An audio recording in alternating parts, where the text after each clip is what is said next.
Assalamu alaikum wa rahmatullah. Dear viewers, how are you? I hope you are well. Alhamdulillah, I am also well. আজকে আমি তোমাদের সাথে যে বিষয়টি নিয়ে কথা বলবো তা হচ্ছে জিরান্ড নাকি প্রেজেন্ট পার্টিসিপল। অর্থাৎ ভার্ব অনের সাথে আইনজি যুক্ত থাকলে সেটি জিরান্ড হবে নাকি প্রেজেন্ট পার্টিসিপল হবে। মূল বিষয়টি হচ্ছে আজকে এটি নিয়ে। তো এই বিষয়টি পরিষ্কার করার জন্য আমি মাত্র দুটি ইনফরমেশনের কথা বলবো, যে দুটি ইনফরমেশন কোনো শিক্ষার্থী কোনো ভিউয়ার যদি স্মরণ রাখতে পারে তাহলে অনায়াসেই এই বিষয়টি পরিষ্কার হয়ে যাবে।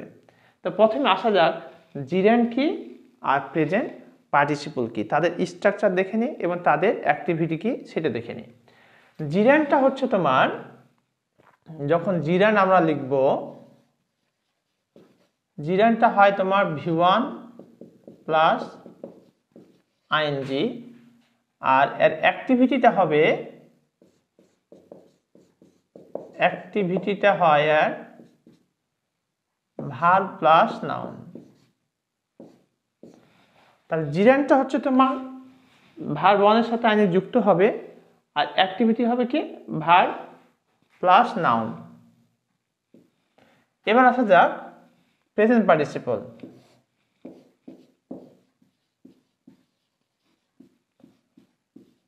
প্রেজেন্ট পার্টিসিপলের ক্ষেত্রে তোমার স্ট্রাকচারটা হবে V1 প্লাস আইএনজি, আর অ্যাক্টিভিটিটা হবে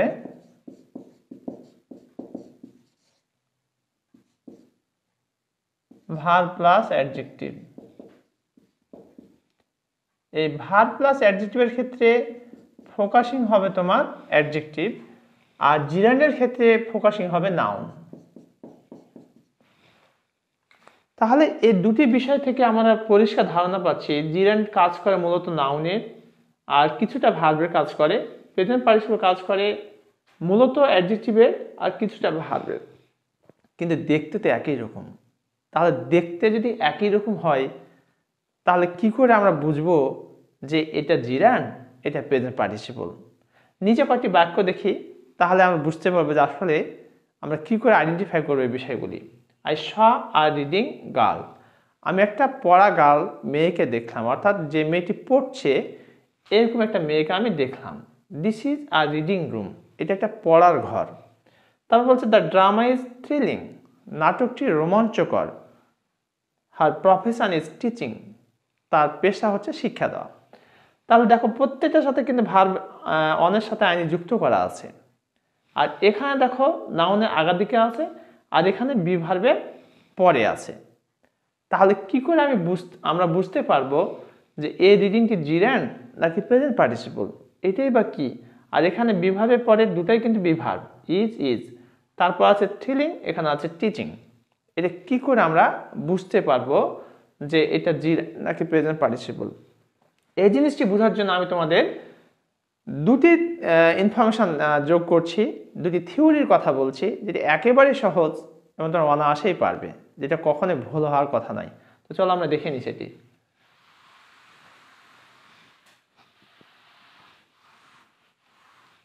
এবার আমরা একটু খেয়াল করি প্রথম দুই বাক্যটি 1 and 2।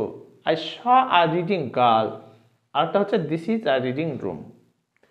এখানে যদি আমরা এই প্যাটার্নটিকে, অর্থাৎ এই পুরো প্যাটার্নটিকে আমরা এইভাবে লিখতে পারি, noun for V1 plus ING, তাহলে সেটি হবে জিরান্ড। আর যদি এমনটি হয় noun plus is plus V1 plus ING,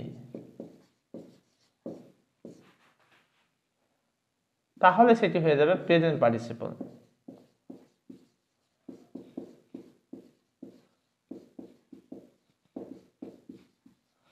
আমরা একটু খেয়াল করি প্রথম যে দুটি বাক্য বলেছি আমি 1 and 2। I saw a reading girl, এখানে আমি বলছি noun plus for plus V1 plus ING. যদি এরকম করে লেখা যায় তাহলে সেটি হবে জিরান্ড, আর যদি নাউনের সাথে বি ভার্ব তারপরে V1 প্লাস আইএনজি হয় তাহলে সেটি হয়ে যাবে প্রেজেন্ট পার্টিসিপল, অর্থাৎ এই ভার্বটি।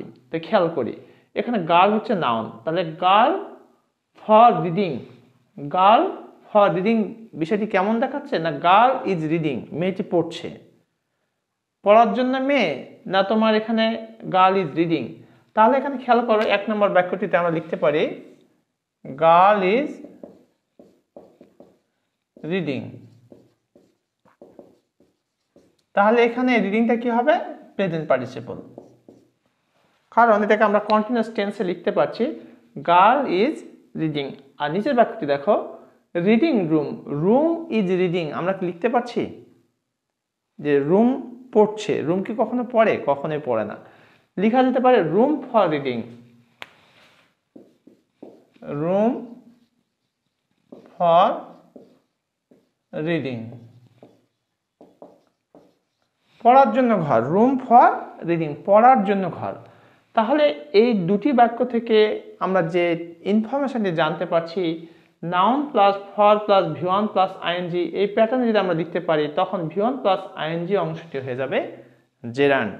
আর যদি এমনটি হয় নাউন প্লাস ইজ তারপর ইজ মানে এক কথায় কন্টিনিউয়াস টেন্সে আমরা লিখতে পারি, তাহলে এই V1 প্লাস আইএনজি যুক্ত অংশটি হয়ে যাবে প্রেজেন্ট পার্টিসিপল।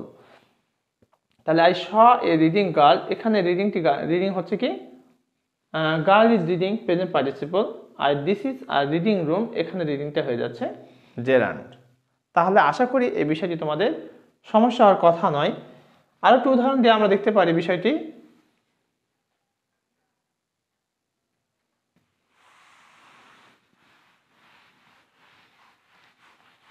এবার আমরা নিচের এই উদাহরণটি দেখবো একটু। দ্য ড্রামা ইজ থ্রিলিং, নাটকটি হচ্ছে রোমাঞ্চকর, মানে এমন একটা মজাদায়ক। হার প্রফেশন ইজ টিচিং, তার পেশা হচ্ছে শিক্ষা দেওয়া। এখানে থ্রিলিংটা কি হবে আর এখানে টিচিংটা কি হবে? একেবারে সহজ একটি প্যাটার্ন, সহজ একটা থিওরি, সহজ একটি নিয়ম মনে রাখতে পারলেই তোমরা এটা সহজে পেরে যাবে। যদি এমনটি দেখো কখনো যে বি ভার্বের পরে ভার্ব ওয়ানের সাথে যুক্ত করা আছে এবং পরবর্তী ভার্ব ওয়ানের সাথে যে যুক্ত ফর্মটি রয়েছে এটি জিজ্ঞেস করা হয়েছে যে জেরান্ড নাকি প্রেজেন্ট পার্টিসিপল, তোমাদের কাজ হচ্ছে এই বি ভার্বের পরে ভেরি বসাবে। কি বসাবে? এই জায়গাতে একটা ভেরি বসিয়ে দেখো। এই ভেরি বসিয়ে যদি বাক্যটি কারেক্ট হয়ে যায় তাহলে জানতে হবে এই V1 প্লাস আইনযুক্ত অংশটি হচ্ছে প্রেজেন্ট পার্টিসিপল। কেন? ভেরি শব্দটি হচ্ছে কি? ভেরি শব্দটি হচ্ছে অ্যাডভার্ব। তো অ্যাডভার্ব মূলত কার আগা দিকে বসে? অ্যাডজেক্টিভ অথবা অ্যাডভার্বের আগা দিকে বসে। ভেরি শব্দটি মূলত কার আগা দিকে বসে? অ্যাডজেক্টিভ অথবা অ্যাডভার্বের আগা দিকে বসে। আর V1 প্লাস আইএনজি যুক্ত অংশটি যখন অ্যাডজেক্টিভের কাজ করে তখন সেটাকে আমরা কি বলছি? Present participle. তাহলে এই বিষয়টি পরিষ্কার যে বি ভার্বের পরে যদি ভেরি বসিয়ে অর্থটি অর্থপূর্ণ হয় বা অর্থটি যদি অর্থপূর্ণ হয় তাহলে এই V1 প্লাস আইএনজি যুক্ত অংশটি হয়ে যাবে প্রেজেন্ট পার্টিসিপল। আর যদি বসানো না যায় তাহলে সেটি হয়ে যাবে জেরান্ড। এখানে খেয়াল করো the drama is very thrilling, নাটকটি বেশ রোমাঞ্চকর। তাহলে এখানে অর্থটি পরিপূর্ণ হচ্ছে। তাহলে এখানে এই ভেরি শব্দটি হয়ে যাচ্ছে কি, যেহেতু থ্রিলিং এর আগে থেকে ভেরি অ্যাপ্রোপ্রিয়েট হচ্ছে, আর ভেরিটি হচ্ছে অ্যাডভার্ব। অ্যাডভার্ব কার আগা দিকে বসে? অ্যাডজেক্টিভের আগা দিকে বসে অথবা অ্যাডভার্বের আগা দিকে বসে। তাহলে এখানে থ্রিলিং শব্দটি অ্যাডজেক্টিভের কাজ করছে, যার কারণে এটাকে আমরা বলবো প্রেজেন্ট পার্টিসিপল। এটা হচ্ছে প্রেজেন্ট পার্টিসিপল।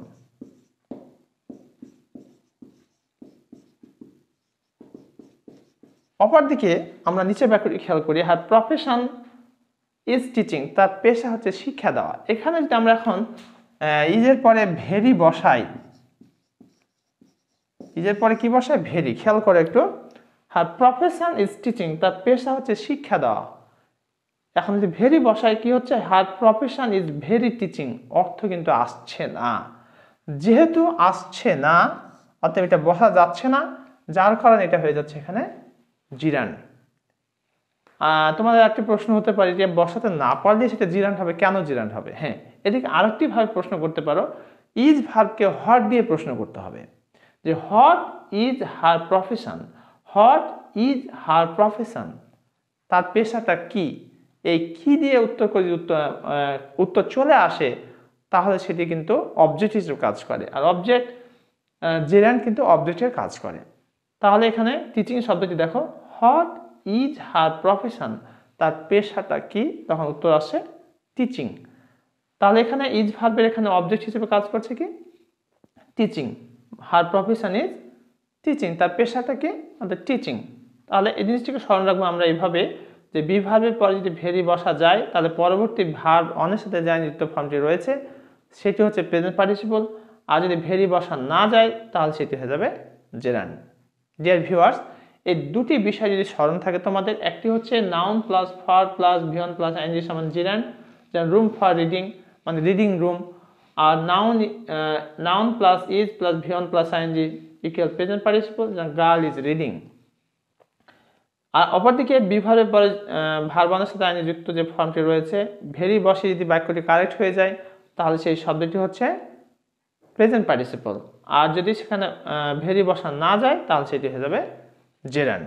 এখানে দেখো হার প্রফেশন ইজ টিচিং, তার পেশা হচ্ছে শিক্ষা দেওয়া, হার প্রফেশন ইজ ভেরি টিচিং কোনো ক্রমে অর্থপূর্ণ হচ্ছে না, যার কারণে এটি হয়ে যাচ্ছে কি জেরান্ড।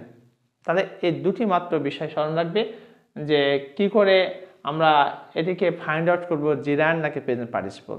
এবার তোমাদের কাছে আমার একটা প্রশ্ন, ঝটপট এই প্রশ্নের উত্তর কি হবে তা কমেন্ট করে জানিয়ে দাও, আমি সেই প্রশ্নটি লিখে দিচ্ছি তোমাদের। আর এই ক্লাসটি তোমাদের জন্য খুবই গুরুত্বপূর্ণ একটি ক্লাস, কারণ হচ্ছে বিভিন্ন অ্যাডমিশন টেস্টে এখান থেকে প্রশ্ন প্রায় আসে, বিসিএস এর প্রশ্ন আসে, বিভিন্ন ব্যাংক জবের ক্ষেত্রে এই ধরনের প্রশ্ন এসে থাকে। এবার তোমাদের কাছে আমার প্রশ্ন, ওয়াকিং স্টিক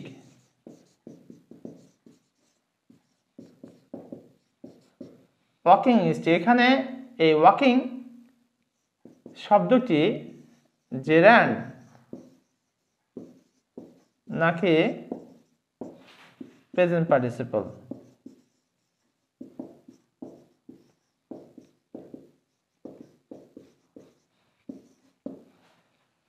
এখানে ওয়াকিং স্টিক, এখানে ওয়াকিং শব্দটি জেরান্ড নাকি প্রেজেন্ট পার্টিসিপল তা কমেন্ট করে আমাকে ঝটপট জানিয়ে দাও। এবং আশা করছি তোমরা এই ক্লাসটি পূর্ণ মনোযোগে দেখে থাকলে অবশ্যই এটি সঠিক উত্তর দিতে পারবে। আজকের মতো এখানে শেষ করছি, সুস্থ থাকো, ভালো থাকো, আল্লাহ হাফিজ, আসসালামু আলাইকুম ওয়া রাহমাতুল্লাহ।